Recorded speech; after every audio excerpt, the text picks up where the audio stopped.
It's Banquet Day, and after 9 weeks of hard-fought competition, the 4 winning Great British Menu chefs must now work together as a team to deliver a glorious summer feast. We've been the chosen 4 to come to the banquet, and everybody's got to be at the top of their game. Let's go, come on. The pressure's really on, as hosting this memorable meal will be the nation's greatest champion of local food, His Royal Highness, the Prince of Wales. Local producers matter so hugely. So I think it's wonderful that interest has grown to such an extent that you can have these sorts of wonderful events around the Great British Menu. He'll be accompanied by Her Royal Highness the Duchess of Cornwall, and his guests will be 100 of the country's finest food producers. These guys are the unsung heroes of our industry, and I'm so proud for them to be able to taste their food cooked by some of the best chefs in the country. This Great British Menu will be made up of 4 delicious courses that have been chosen by our esteemed panel of judges. It's the right dish to give Prince Charles. And they will be taking an active role in ensuring that nothing is left to chance. This is probably the most important night for food in Britain, in my opinion. These are for the Duchess and Prince Charles, yeah, so please be careful. It promises to be a night to remember. Cooking for 100 doesn't faze me. Cooking for 100 of the best producers in this country and the Prince of Wales, that fazes me.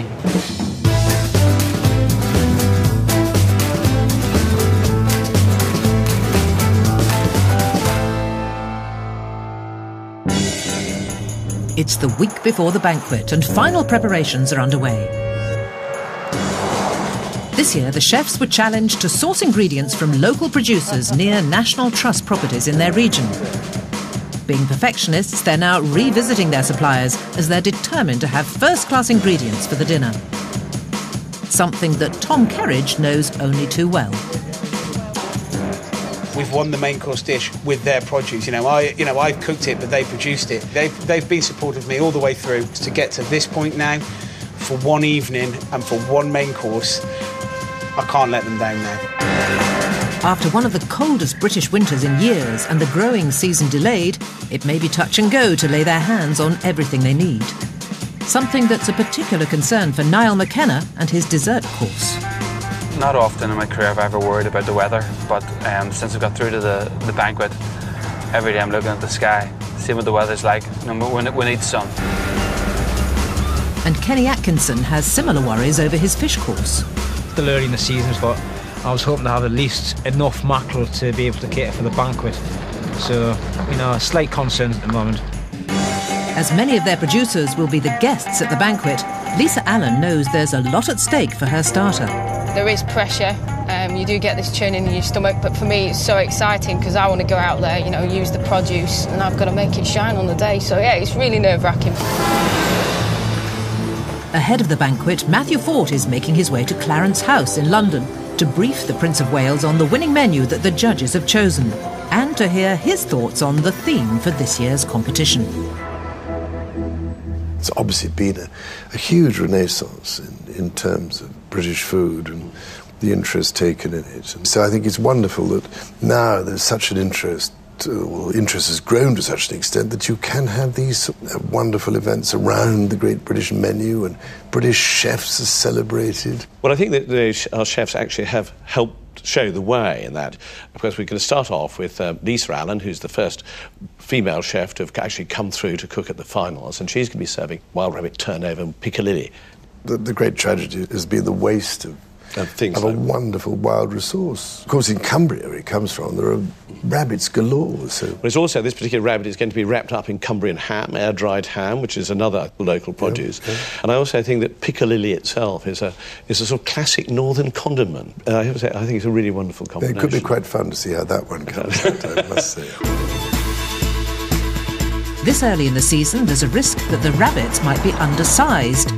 So Lisa's arranged to meet Andy Garnett, gamekeeper at Levens Hall, to let him know her concerns. So what we're looking for in the rabbit is really fat, juicy loins, so big ones, because that's the main ingredient that we're going to be using. Yeah, we'll be really selective then, get the best of stuff to you. We'll be out really late at night, even if it takes us all night, we'll get them for you. But until the rabbits are delivered to the venue, Lisa will remain anxious. If the rabbits were too small, so to get the portion yield out of them, the quality of the rabbits, you want something that's really, really going to speak, because now it's about representing the North West. onto the fish course, which is mackerel and gooseberries. Now, do you think of sort of mackerel as a sort of top table fish? I mean, not quite salmon or sea trout. I always remember as a child catching mackerel on those baiting hooks. Incredible how many we used to be able to get. But I mean, the mackerel, they're always supposed to be one of the best fish for you, aren't they? They are, full of good oils and nutritious and everything else. Absolutely marvellous. North Sea mackerel spend the winter in deeper waters, only moving closer to shore where they can be line caught as the weather warms up. As it's been a cold spring, Ken is hoping to find out if his supplier, David Ridley, will be able to get the fish he needs. I suspect there's fish about 70 miles out at the moment. In like 2 or 3 weeks they'll be a heck of a lot closer. It doesn't take them long to get off the coast. But I mean, they'll be here when they're here. But with the banquet only a week away, this could spell disaster for Kenny. And the news from the fishermen is no better. We have had to try for mackerel this morning, but unfortunately we're a little bit sharp and they're a bit sluggish. All I need is enough mackerel to cook for 100 people. You know, is that? Can you get that? Well, some of the big boats out there are getting some mackerel, but to guarantee to get enough for that many people, it's a bit of a tall order. My dish, my reputation lies in David's hands, really. You know, the whole idea of it was from the northeast. I'm confident David's not going to let me down, you know, but you know, it is in his hand. I can't do nothing now. The main course, which is Aylesbury duckling and potted duck leg. That's absolutely classic. I haven't tried a potted leg for a long time. Is that an old recipe, the potted leg? I think it's a great traditional, although the interpretation might be slightly more contemporary. And presumably the leg of the Aylesbury duck pots far better than any other duck leg. Of course it does. Unquestionably. I mean, the duckling is produced by a man called Richard Waller, who is the only producer of purebred Aylesbury ducklings left in the country. Isn't it extraordinary? The only one? Yes. Trying to keep all these fascinating native breeds going has been one hell of a struggle, and the people who've done it just, I think, deserve all our thanks and admiration, and they're not given nearly enough attention for having saved them literally from extinction. With not long to go before the banquet, Tom wants to make sure that duck producer Richard Waller has enough birds to satisfy this very important occasion. My main concern with Richard and the ducks was the fact that we'd have enough. Richard's produce, the ducks are so good that all the chefs locally, they all take them. He does 200 a week and they're gone within an instant. From my point of view, we've been twisting Richard's arm and persuading him, and we've now got enough for the banquet. So now I've got to get my head round cooking for 100 people. Now I'm a little bit nervous. And finally, there's the pudding, the absolute lodestone of any British meal, and that's rhubarb, which has been poached in mead with strawberry jelly, served with yellow man. It's a little sweet, which is actually made with honey. Now, I know that you are a honey producer, so this is really a hymn to honey. I hope it's a hymn to honey, because I do mind about my bees. I'm not a bee keeper. I know I couldn't do it myself, because the bees would immediately sense that I was slightly anxious. But fortunately, some people are given the gift, they remain completely calm. But now I value my bees enormously, and one of the reasons is, do you remember Barbara Cartland said that a spoonful of honey a day keeps you warm and lovable? Niall's going to be using an award-winning honey, but he's keen to check on the quality of the strawberries for his dessert, as a spell of bad weather has delayed the start of the season. Usually at this time of year there's abundance of strawberries within Northern Ireland, and at the moment there isn't, so I don't know, see it happens, really see it happens today. But the news isn't great at his first supplier. Well, I'll show you the closest thing I have to a strawberry down here, and it's not really terribly impressive just yet. There's me. That's the closest I have. Oh my God. It's a bitter blow, and with only a week left before the banquet, Niall can only hope that a few hot days ripen the Northern Irish fruit. It's the second grow I've been to today, and spoke to a few others, and it just doesn't seem to be happening. The quality isn't there. We've been beaten by Mother Nature. There you have, wild rabbit, mackerel, Aylesbury duckling, rhubarb and strawberries with a bit of honey thrown in. Now, these are pillars of British cooking. Absolutely. Are you looking forward to this? They're very much, yes. It'll be a very enjoyable experience, I think. Well, thank you very, very much indeed.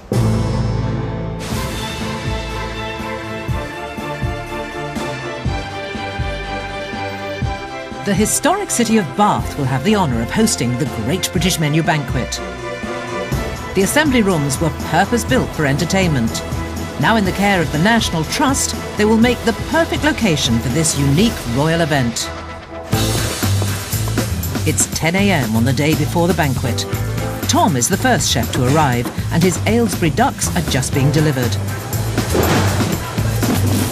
His complicated main course needs a staggering amount of preparation.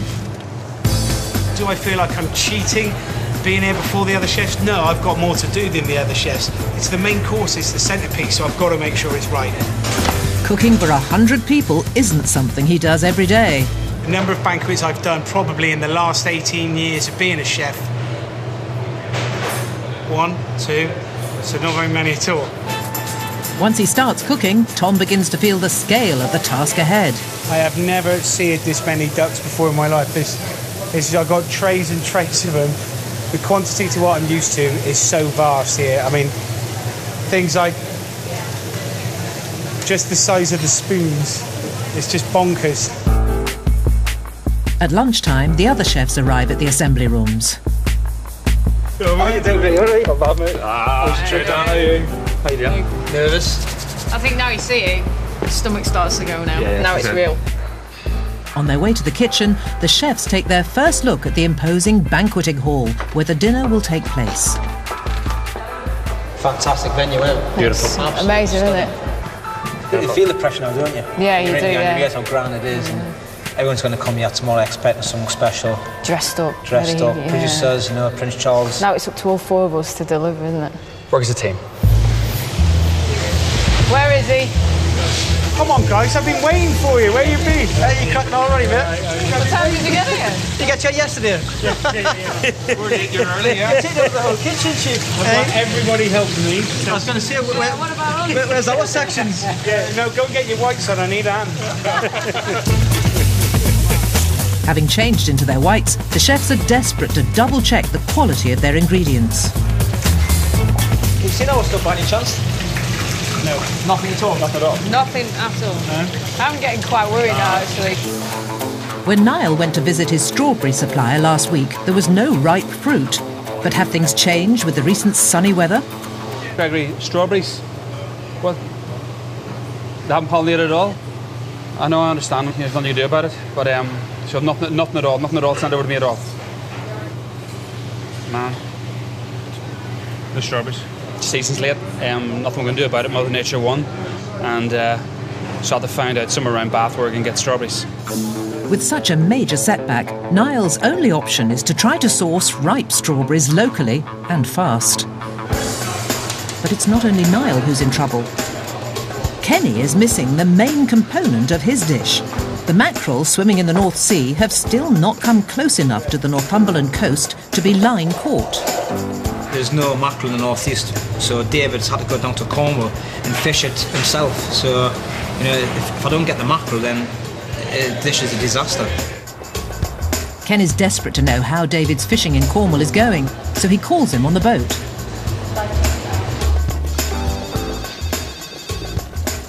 Hello. David, it's Kenny. How you doing, mate? You got some good news for us, Chief? Not as yet. Not as yet? 3 different spots we've tried. We've had a couple of sand eels and a herring. Would you believe? So you're going to go back out again later on? Yes, all right, definitely, yeah. OK, mate. I'm relying on you, mate, yeah? Thought the phone call would have been, yeah, no problem, got 100 mackerel for you. I'll be up tomorrow morning first thing.